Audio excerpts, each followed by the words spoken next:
out of touch with yourself, that you think it's fun for you to wake up to yourself. That's because you're young. And trust me, being young is a curable disease. Everybody gets it, and everybody who knows God can cure it. The day is going to come 4, 5, 6, 7 years from now. And you understand what I'm saying to you today. This is not a game. You got one life. You get to live it one time. Whining and excuses do not count. If your refrigerator is empty, there ain't no food in it, you can whine all day long. It ain't gonna put no food in your refrigerator, is it? Is it? No. What's gonna put food in your refrigerator? You. And you can't do it unless you got something to get you some food with. So you gotta get yourself in place so that you can make a life for yourself. Because your parents ain't gonna take care of you forever. Some of your parents ain't taking care of you right now. Am I lying here? No. So you got to start waking up to you. You got to start making some decisions about how you're going to make your stand out here. Because trust me when I tell you, everybody on earth makes their stand alone.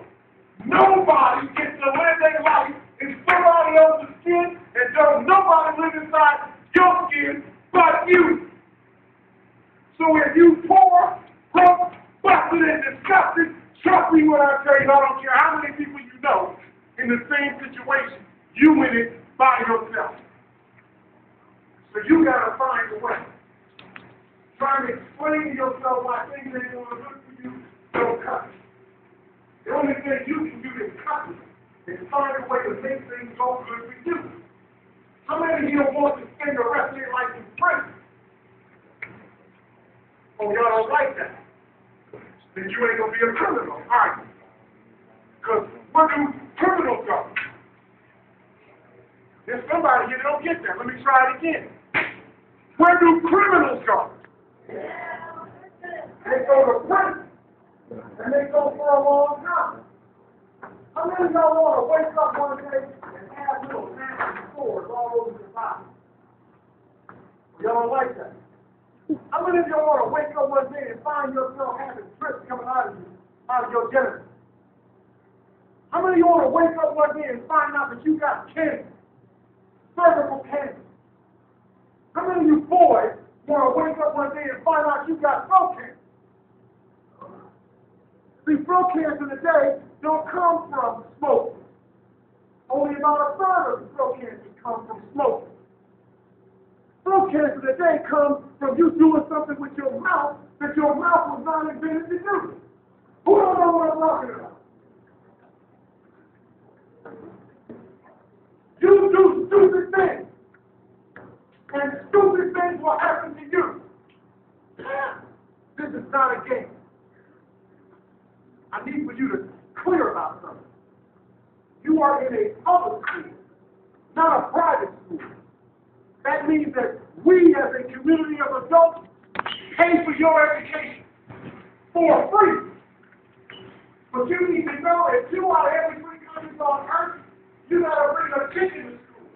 You gotta bring a goat to school. You gotta bring some rocks and some fish to school and give that to your teachers. If you ain't got nothing in your hands, they send you home. They pay for their education out of their pocket. You get yours for free. You get $25,000 a year of free education. And you have the gall to act like you don't appreciate it. You have the gall to act like somebody's not doing you a tremendous favor. If these people stop doing this for you, their lives will continue to go on. Everybody who's fat right now will still be fat. In fact, they'll be fatter if they're not spending their money on educating you. You gotta understand, this shot comes to you one time. It does not come again. When you get grown, they want money from you if you want education there. In fact, when you get grown, I'm going to want money from you if you want education there. You got to act like you want this and want it right now. If you ain't got enough sense to fight for you, why in the world would you think anybody else would believe that you would fight for them? Stop playing with yourself. Stop letting excuses dominate your life. Stop running around you with people that ain't trying to help you. Anybody trying to get you to smoke, drink, have sex, run around on your parents, lie to your parents, not do your homework, is somebody who is attempting to assassinate your life. They are trying to kill you. It doesn't matter if they don't know it. If you did, do you care if the person who killed you knew it? Do you? You don't get out here in the grave talking about he didn't mean it? That's what you want to say? Then why are you playing with these people? Why are you playing with yourself? Act like you here, that you know you here, that you have to fight for you. My son's going to be talking to you about our S.O.S program. Save ourselves. Nobody is coming to help you. You got to come and help you. Anybody who is not your mama or your daddy who helps you in your life is a volunteer. They don't owe you anything. They don't owe you anything. They are volunteers. The only person who owes you is your mama, your daddy, and you. That's who owes you. Nobody else owes you anything. So when you get favor, act like you appreciate it. The people will keep you. Okay.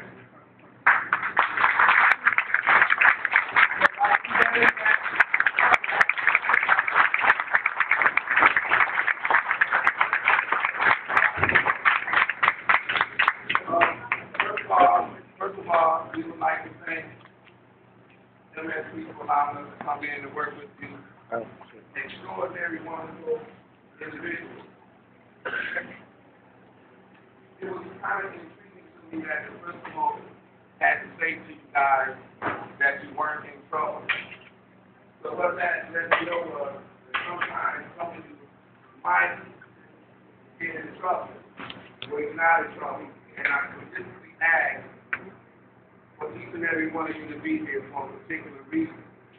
And the particular reason is we want to let you guys know that it's time to S.O.S. It's time to save ourselves. We're going to be coming into the school once a week, working with the 5th, 7th, and 9th graders. We're going to be doing in-school vigilance.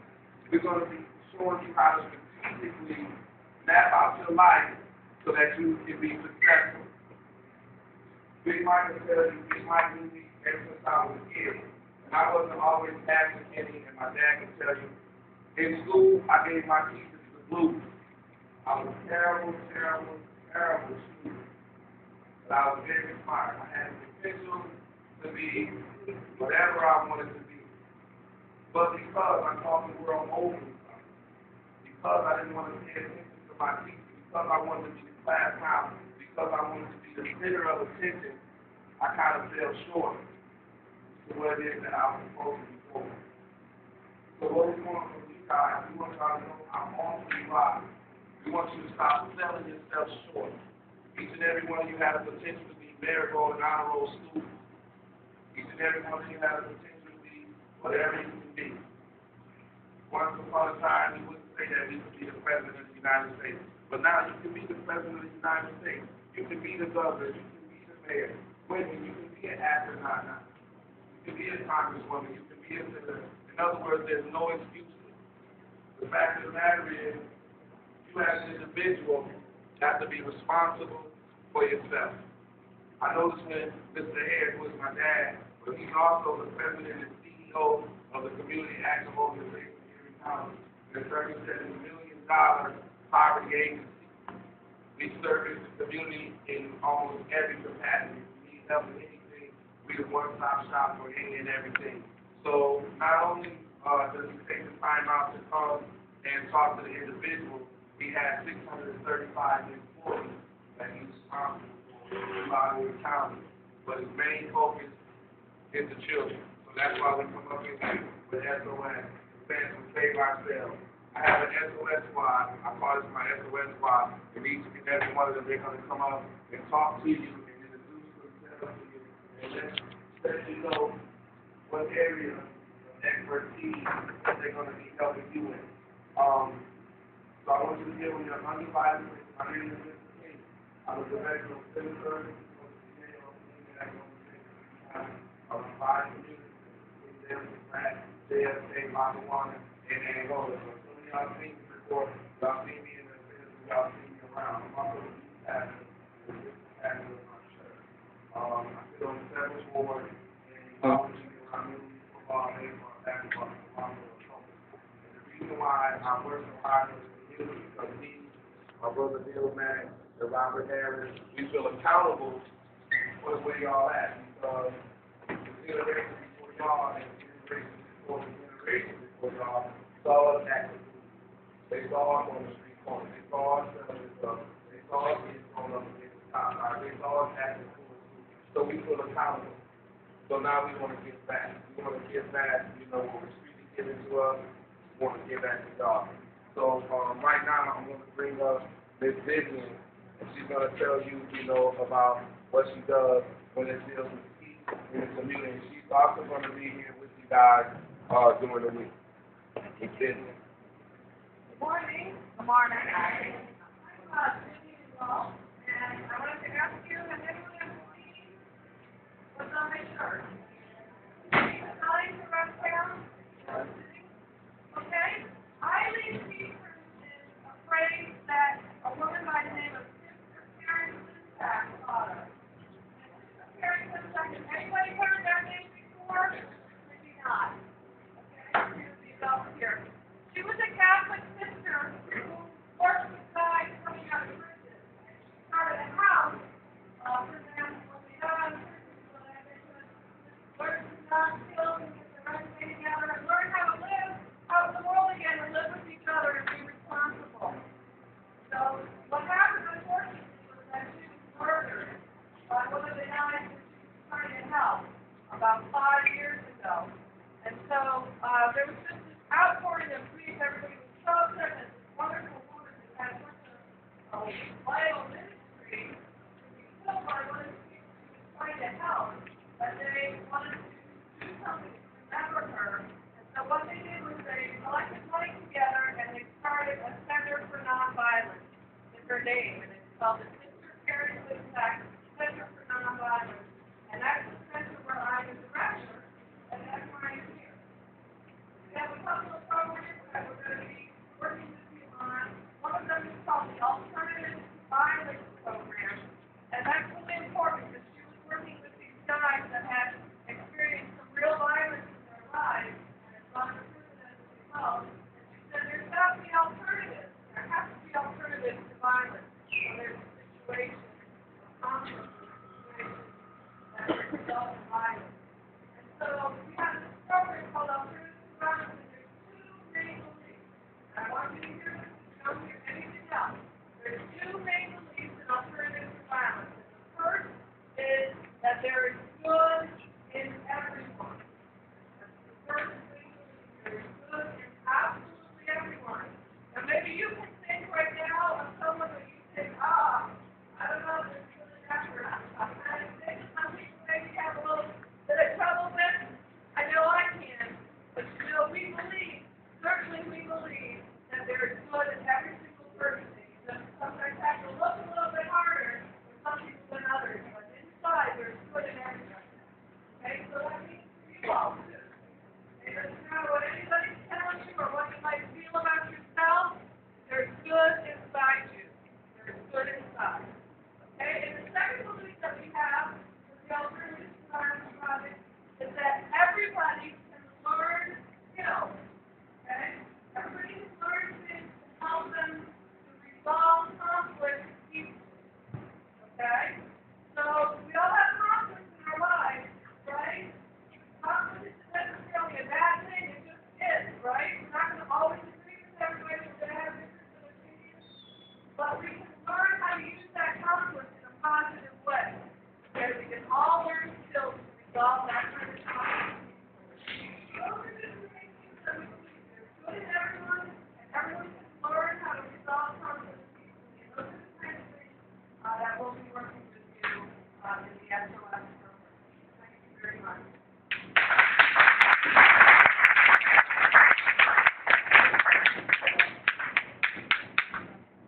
Go ahead.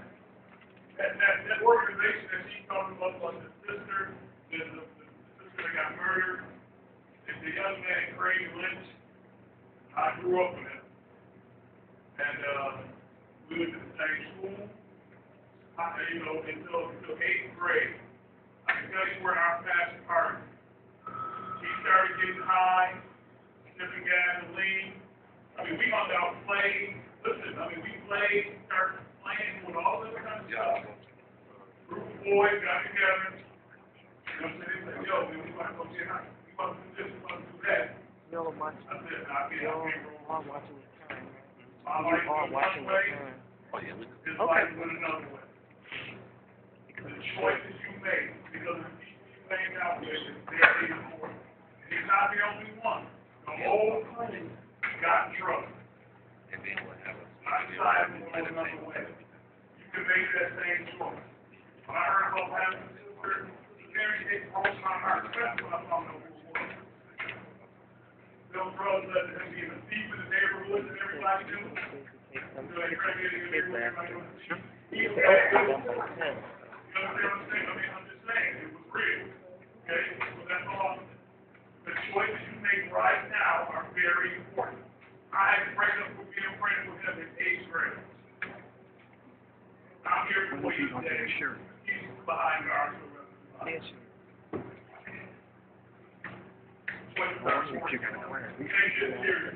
Y'all laugh at all the money at school, but take this serious. But right now, who your friends are, it really means something. Thank you.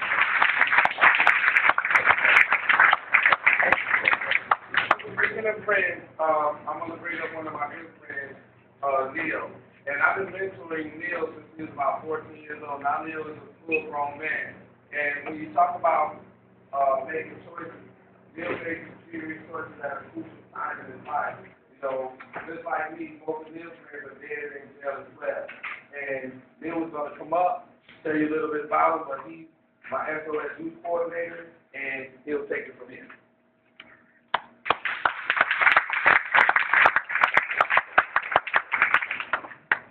When I say my poetry is deep, I want you to say how deep it is. You hear me? No, you hear me? Yeah. When I say my poetry is deep, what y'all want to say? That's deep.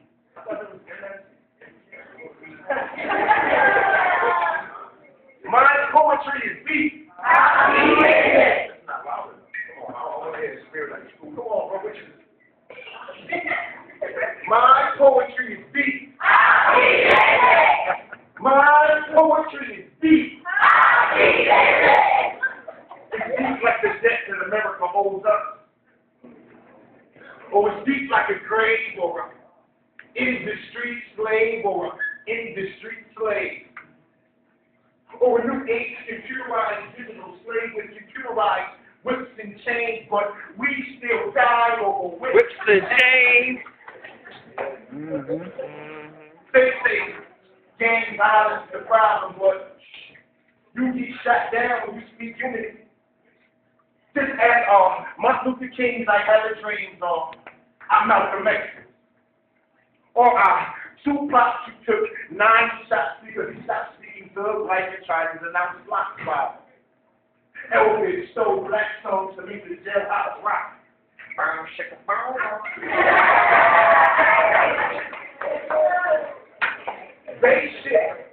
Spaceship, kilos and metrodomes for America's households, but we get knocked and go to jail from slang and Little Rock. Right. And the Catholic Pope at confession after the boy infection. Now we shocked by it because dynamics dudes used to die from diversity. And there was a time where a black man or a woman couldn't even learn at a university. It was a curse to be me, a black man. Nowadays, everybody want to be that, but it's more than being black than what you see on BET and iBet. That you are chose to glamorize or demoralize arresting me like the cops in the wire, but these cops be wild, so who will put the wires in the cops to infiltrate the bad seats before they go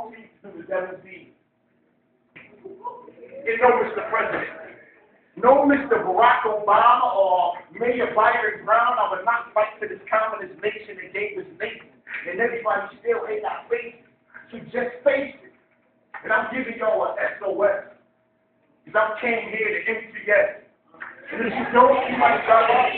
I ain't even sure I said. If you don't listen to these words, you will be dead.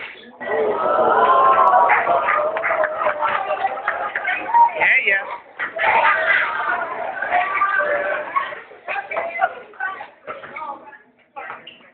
Because I used to carry 2 4-5 like a quarter to 3. I used to stand on a block just my bundle with me. I used to hide under the grill so my mama can't see. Now these buffalo dudes they be jealous. Is it because I switched over now to finish spiritually? And I ain't got no kicks and I ain't pushing the beat now. I need to go act like I go successfully.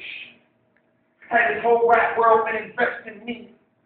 Sweaty palms when God comes, he put his trust in me. Put me on a stool so the world can see.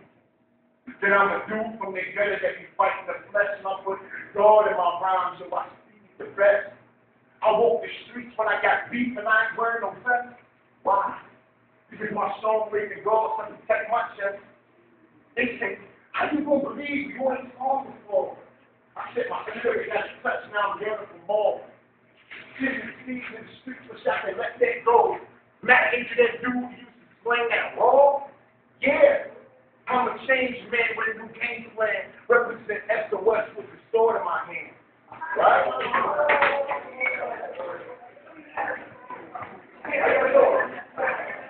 My poetry is deep. Now listen, I'm here to tell y'all. I come from the Cold Springs. I need to know about these little hoods, right? Whoever know about the hoods, I'm talking about this way in. I grew up in the Cold Springs. All right? I lived on Bailey Avenue. Who knows about Bailey Avenue? Right? Who knows about the Main Street? That's why I live there right now. Right? Let me tell you something. I've got a lot of things out here in the street. I sold drugs. I sold crack. I robbed folk for 2 minutes. I got 2 minutes to save your life. I sold crack. My sister sold crack. You know what? My sister is dead. 26 years old. She got murdered. My boys, I thought my boys that laughed at me, laughed at me in school, these same brothers that came and shot my sister. They killed her, shot her 5 times right on the side. Down the hell, the famous Tony. Yeah, on your street, bro. But you know why though? Because I thought I was cool. I thought having all this money, these chains, right from the big names with my boys trying to press emails. I thought that was cool. You see what go down on water and everything else. Right? It's evil, right? You over there, I see you, because I'm there too, right? You see me going in the lane every day, right? Yeah. Bad, right? You get shot outside your window. You might really live like that. So it's time for us to make a change right now. When Mr. Neal said getting a free education, literally, other countries don't have free education. They got to pay for it. Okay, we're fortunate enough to get a free education, fortunate enough to go to college like I am. And while I'm staying point out all these hills, because I live in all those hills, and I was fortunate enough to stay away from jail and be in college. Graduate from my school and be in college school right now. Okay? So that's important. You can do it. All right? You can do anything you set your mind to, point blank, period. Don't let your situation, your money, or your circumstance dictate what you're going to do in your life. Come on. Point blank, period. That's being soft, and that's not being real with yourself and who you are. Point blank, period. I got to go before I go. One person out of here going to get a gift. And I'm going to show you how you can do anything that you want. I'm living in a life of finance right now. I'm not letting my situation dictate what I do. All right? Good boy, come here, man. Look at this. I got 1 minute, Kenny. They want to pass it down. We got the first black video game in the world right now. And one of y'all like to win one. Oh, man. The first person they can tell me,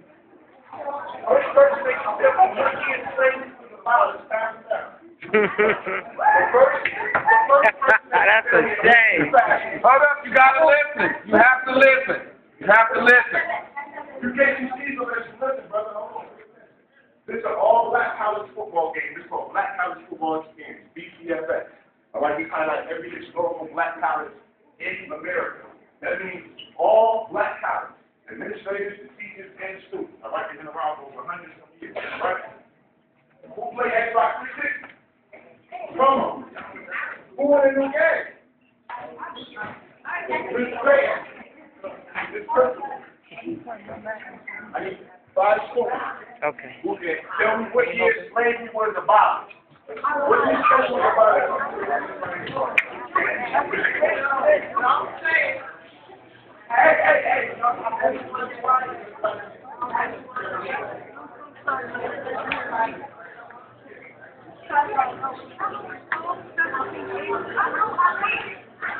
1780. There you go.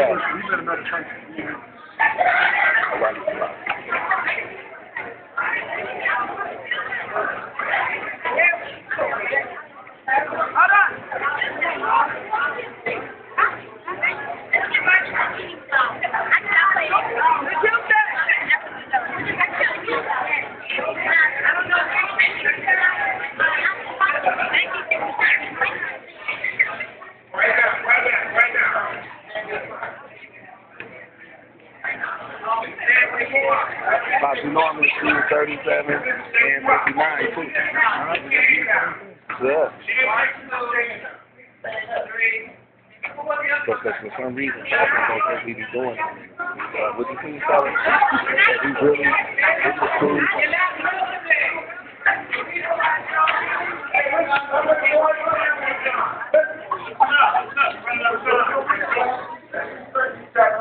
All right, let's show a little respect.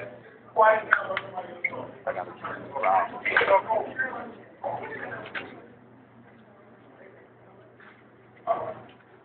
What year was it? You don't even know. What year was slavery abolished? You know what abolished means? What? Oh, So we got like 7 minutes. But, okay. no, not you. 1800.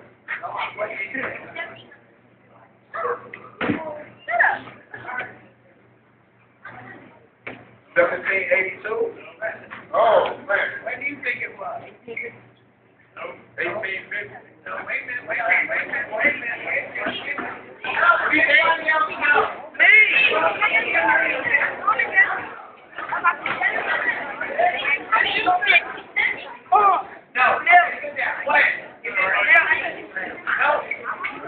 She said 1977.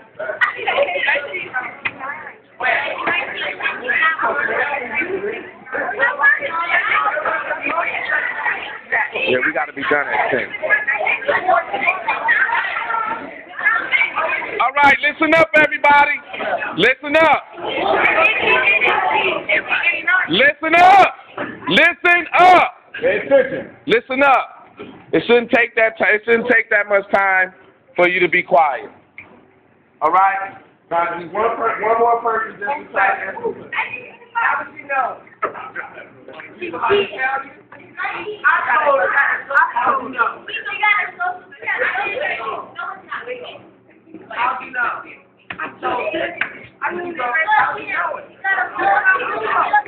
I need y'all to be quiet. I got it.